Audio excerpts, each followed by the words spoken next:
I think we should sell Salah now. Can we have a vote? Absolutely. But before we have the vote, let me bring you the news about Salah and then we can get to a vote. I'd like you guys to be as informed as possible. So Graham Bailey came out earlier on to say the Saudi Pro League are readying their initial move for Liverpool's Mohamed Salah. Michael Edwards is aware of the situation and is ready to sanction the sale. Al Ittihad are in pole position for Salah with Karim Benzema likely to leave. And then it finishes by saying Salah remains Saudi priority. I'm just checking through my notes because more stuff was coming in as the day was going on here, so please do bear with me on this one.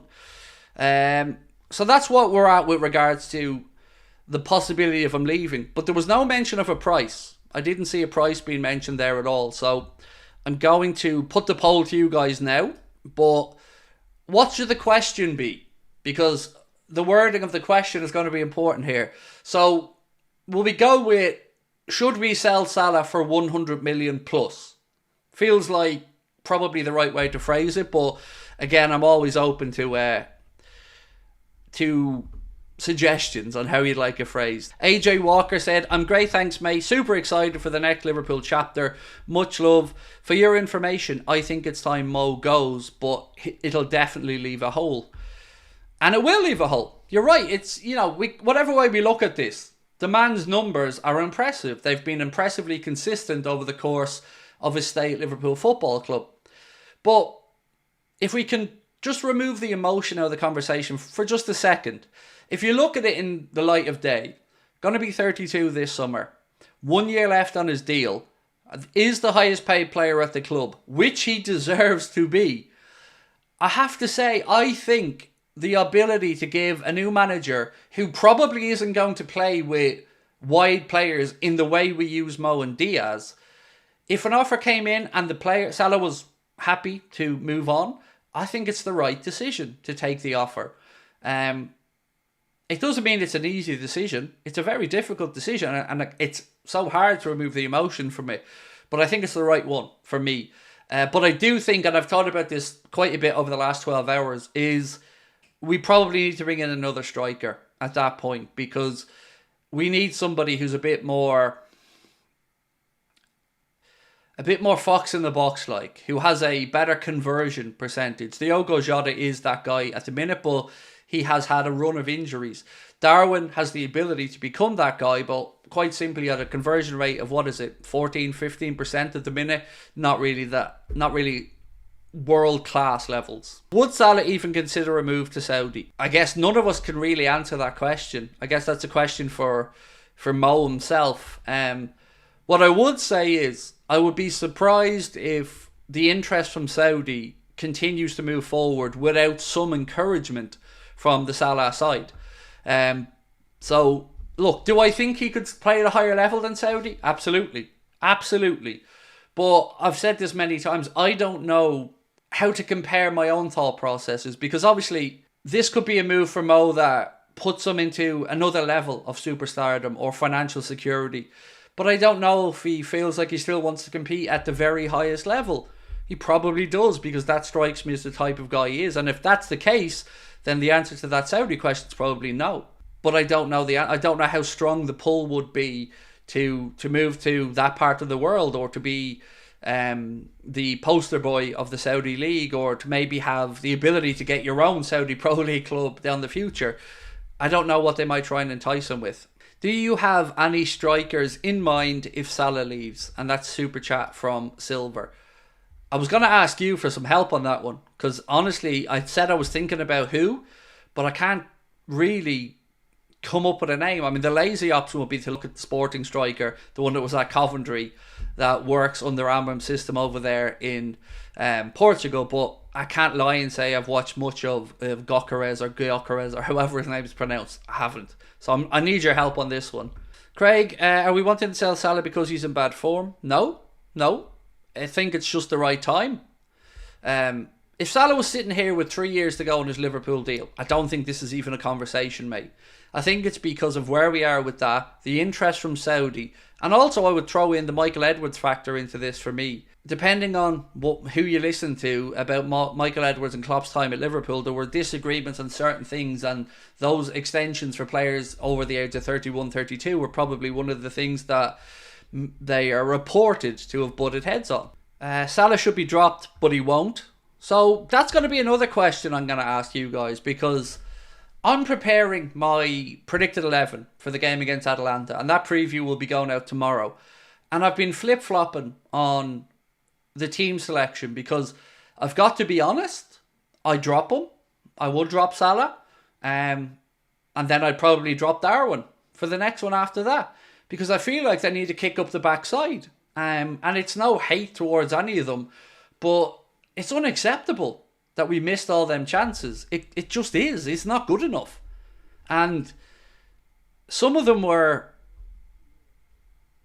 really, really clearly good chances, and between feeble shooting and misdirection, it just let us down too much.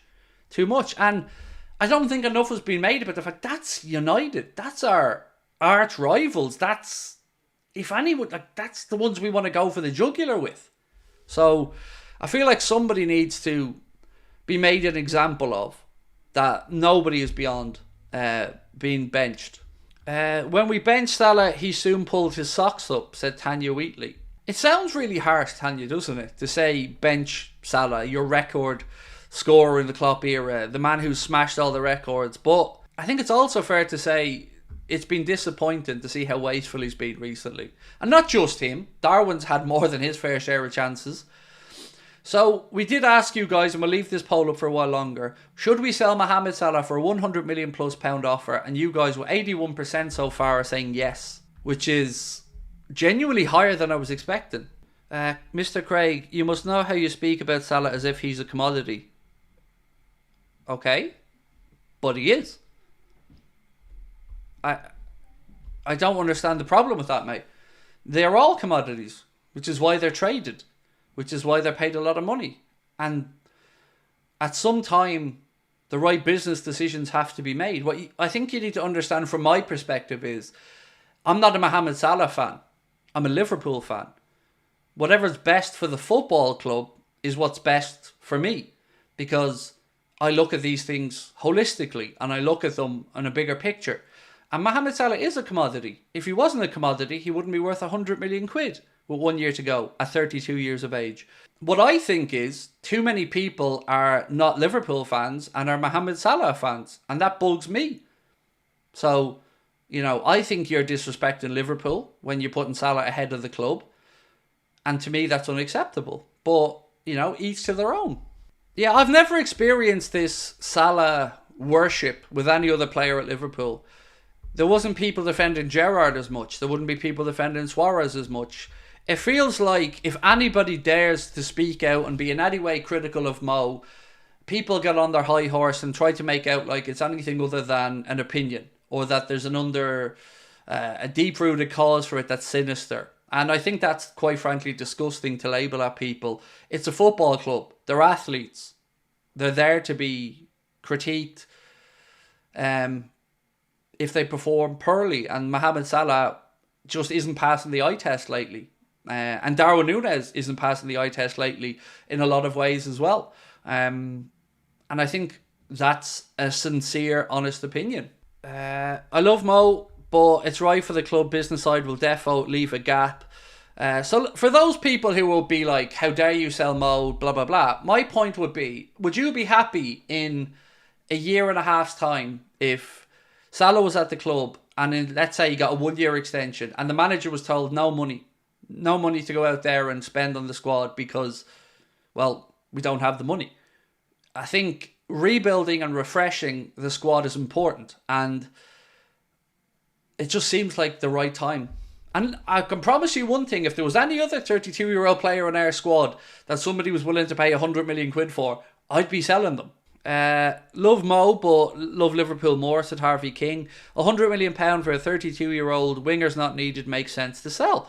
That's kind of where I'm at as well, Harvey. I think, as you've said, the age profile of the player, the contract situation, the sheer amount of money, and the change in system, all that combined, I think it's probably... Like, if Klopp was staying at the club, I would say give him a new deal.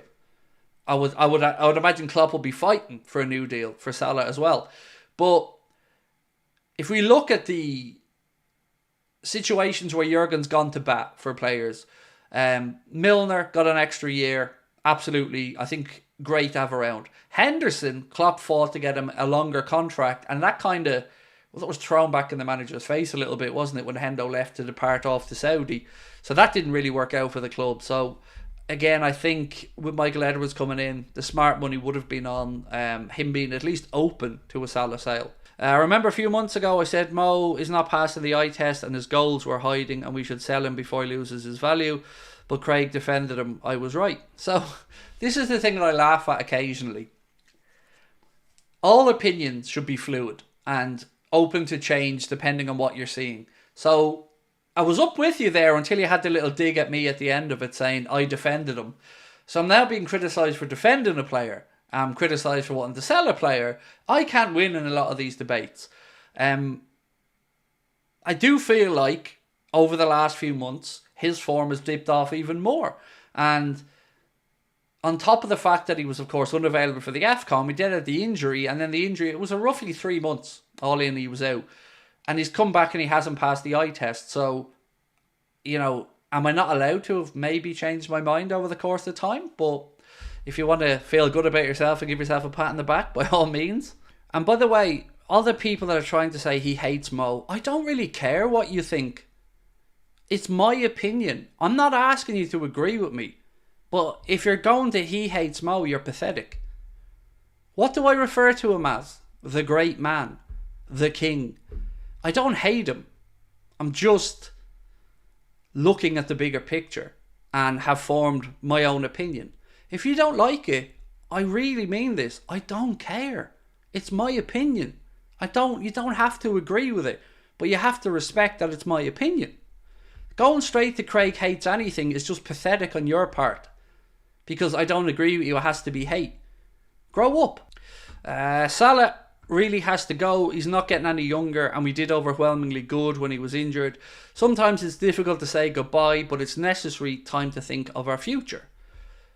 I think you've probably summarised that, OG Lizzie, better than I tried to earlier on. Yeah, you're right. He has been amazing, and he will be on the record books at Liverpool, and he will always be looked at as an idol and an icon in Liverpool, and will most likely have something dedicated to him at some point as well. But I just tried to put myself in the shoes of the club, and I think turning down 100 million quid for a 32-year-old just seems like, so I think it just makes sense. What do you think about Salah's 2-year deal and lower his wages? Yeah, I've no issue. The only thing I wouldn't do for Salah is a pay increase.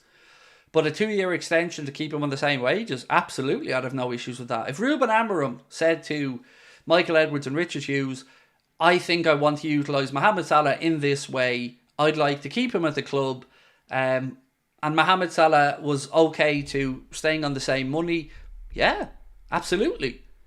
I just would imagine, it's very rare that a player will extend money. So normally an agent's going to want an increase. And I don't believe he's earned that increase. That's kind of where I'm at with it. Same pay, 2 years, no problem. I think I could understand that. But an increase, no. I don't think that increase has been deserved.